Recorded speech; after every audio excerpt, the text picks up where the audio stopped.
인수합병 M&A 전문가들은 이 어떤 산업이나 경기 전반에 충격이나 위기가 왔을 때 큰 판이 선다 이런 얘기를 합니다.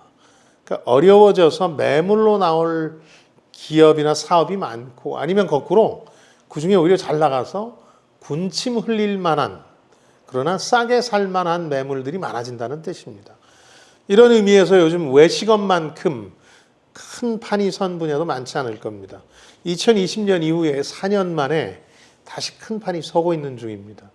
외식업이 사실은 포스트 팬데믹 기간 중에 깜짝 호황을 누렸는데 이걸 마무리 짓고 다시 지금 차갑게 식고 있거든요. 이러다 보니까 유명 프랜차이즈를 싸게 사려는 움직임들이 나타나고 있습니다. 이런 움직임을 주도하는 세력을 흔히 사모펀드, 프라이빗 이퀴티라고 합니다. 이 사모펀드가 뭐냐면 투자자 돈을 모아서 특정 목적에 투자를 하고 수익을 나누는 사적인 펀드입니다. 뭐 대중들한테 공개적으로 펀드를 팔고 하는 게 아니고 사적으로 돈을 모집해서 투자하는 겁니다. 펀드의 성격에 따라서 상당히 다르긴 한데요. 다양하긴 한데 대체적으로 이런 사모펀드들은 3년 이후에 다시 되팔기를 원합니다. 재판매를 통해서 수익을 거두기를 원하는데 목표 수익률이 거의 최저로 매년 15% 이상 투자 수익을 거두기를 원합니다. 그러다 보니까 공격적으로 외식업을 인수하려는 움직임들이 나타나고 있는 거죠.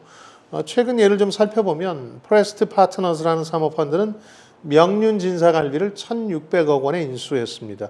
2017년에 시작해서 지금 600개까지 매장이 늘어난 프랜차이즈인데요.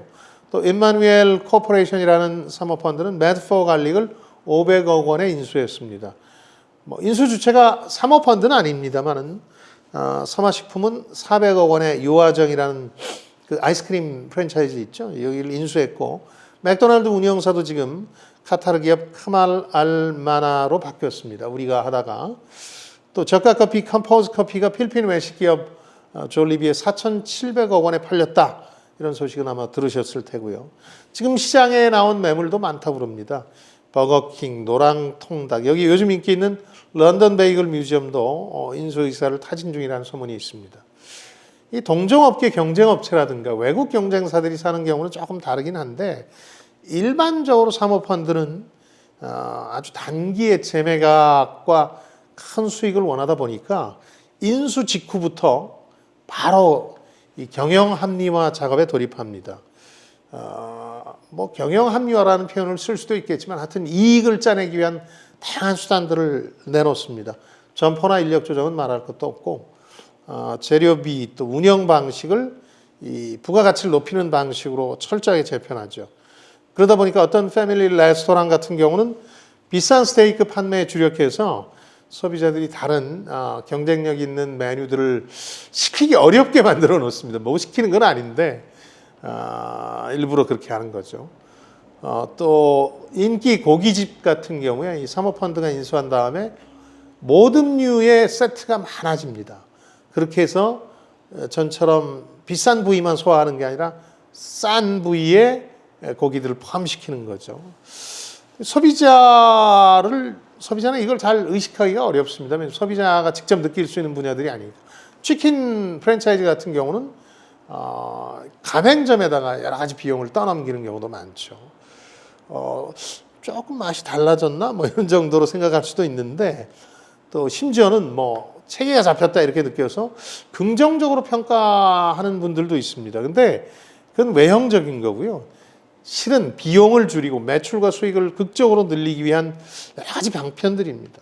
이런 거 뭐 잘한다고 소문난 데도 있고요. 이런 것만 한다고 악명 높은 곳들도 있습니다. 대표적이었던 게 그 BHC를 인수했다가 넘기는 과정에서 논란의 대상이 됐던 전 박종현 회장 같은 경우인데 사모펀드를 이 사람은 끌어들여서 이런 작업을 벌이는데 달인이라고 할 수 있습니다. 다양한 브랜드를 인수한 후에 경영 합리화 후에 재매각 수순들을 밟고 있는 중입니다. 그렇다고 이 사모펀드의 외식기업 인수가 다 성공으로 끝나느냐? 꼭 그렇지는 않습니다. 리스크가 있습니다. 1,500억 이상 주고 놀부를 인수했던 모건 스탠리가 만든 이 사모펀드 같은 경우는 대실패 사례로 지금도 거론되고 있죠.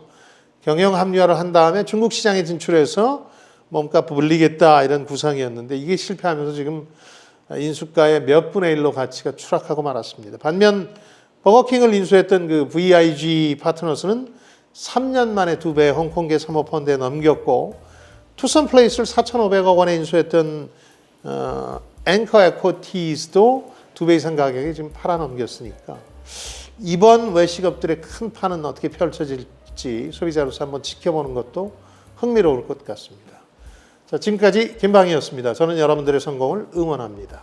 좋아요, 댓글, 구독 잊지 마시고요. 고맙습니다.